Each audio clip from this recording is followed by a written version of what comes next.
Welcome back to YouTube channel ಗೃಹ ಸಂಗತಿಗೆ. ಯಾರೆಲ್ಲ ವೀಡಿಯೋಸ್ಗಳನ್ನ ನೋಡ್ತಿದ್ದೀರೋ ಆದಷ್ಟು ಬೇಗ ನಮ್ಮ ಚಾನಲ್ನ ತಪ್ಪದೆ ಸಬ್ಸ್ಕ್ರೈಬ್ ಮಾಡಿ, ಲೈಕ್ ಮಾಡಿ, ಶೇರ್ ಮಾಡಿ, ಕಮೆಂಟ್ ಮಾಡಿ. ಇನ್ನೂ ಹೆಚ್ಚಿನ ಮಾಹಿತಿಗೋಸ್ಕರ ನಮ್ಮ ಚಾನಲ್ನ ಫಾಲೋ ಮಾಡಿ ಅಂತ ಹೇಳ್ತಾ ಇದ್ದೀನಿ. 2026ರಲ್ಲಿ ಜನವರಿ ಮೊದಲನೇ ತಿಂಗಳಾದ ಸತ್ಯನಾರಾಯಣ ವ್ರತ ಅಥವಾ ಪೂಜೆಯನ್ನು ಕೈಗೊಳ್ಳುವ ದಿನವಾಗಿದೆ. ಸತ್ಯನಾರಾಯಣ ವ್ರತವನ್ನು ಮಾಡುವುದರಿಂದ ಮನೆಯಲ್ಲಿ ಸಮೃದ್ಧಿ, ಸಂತೋಷ, ಶಾಂತಿ ಹಾಗೂ ಆರ್ಥಿಕ ತೊಂದರೆಗಳು ದೂರವಾಗುತ್ತೆ ಎಂಬ ನಂಬಿಕೆ ಇದೆ.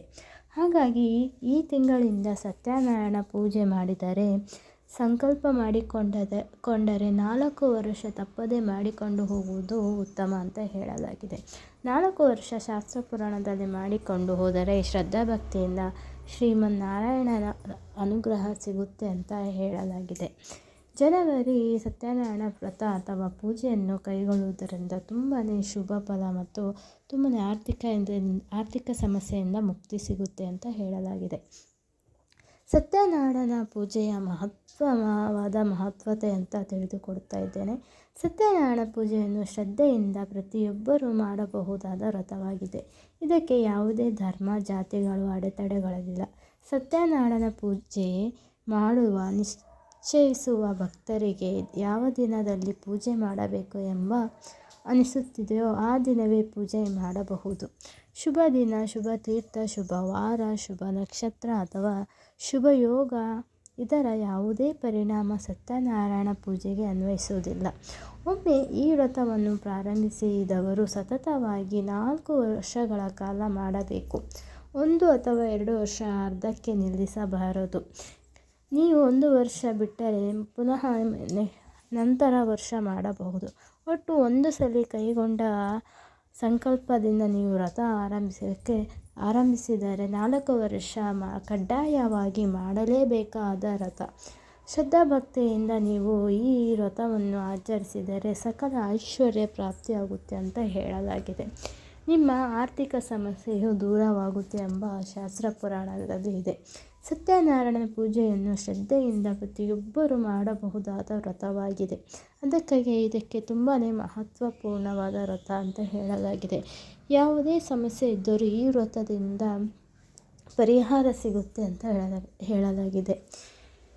ಶುಭ ದಿನ, ಶುಭ ತಿಥಿಯಲ್ಲಿ, ಶುಭ ಯೋಗದಲ್ಲಿ ನೀವು ಈ ವ್ರತ ಕೈಗೊಂಡರೆ ತುಂಬಾ ಒಳ್ಳೆಯ ಅನುಕೂಲ, ಒಳ್ಳೆಯ ಫಲಿತಾಂಶ ಸಿಗುತ್ತೆ ಅಂತ ಶಾಸ್ತ್ರದಲ್ಲಿ ಹೇಳಲಾಗಿದೆ. ಈ ಜನವರಿಯಲ್ಲಿ ನೀವು ವರ್ಷ ಸತ್ಯನಾರಾಯಣ ಪೂಜೆಯನ್ನು ಕೈಗೊಂಡರೆ 4 ವರ್ಷ ತಪ್ಪದೆ ಮಾಡಿದರೆ ತುಂಬಾ ಉತ್ತಮ ಅಂತ ಹೇಳಲಾಗಿದೆ. ವ್ರತ ಆರಂಭಿಸುವುದು ಹೇಗೆ, ಏನೆಲ್ಲ ಮಾಡಬೇಕು, ಎಷ್ಟು ಸುಲಭವಾದ ರೀತಿಯಲ್ಲಿ ಈ ವ್ರತವನ್ನು ನೀವು ಕೈಗೊಳ್ಳಬಹುದು ಎಂಬುದನ್ನಾಗಿ ನಮ್ಮ ವಿಡಿಯೋದಲ್ಲಿ ಹೇಳುತ್ತಿದ್ದೇನೆ.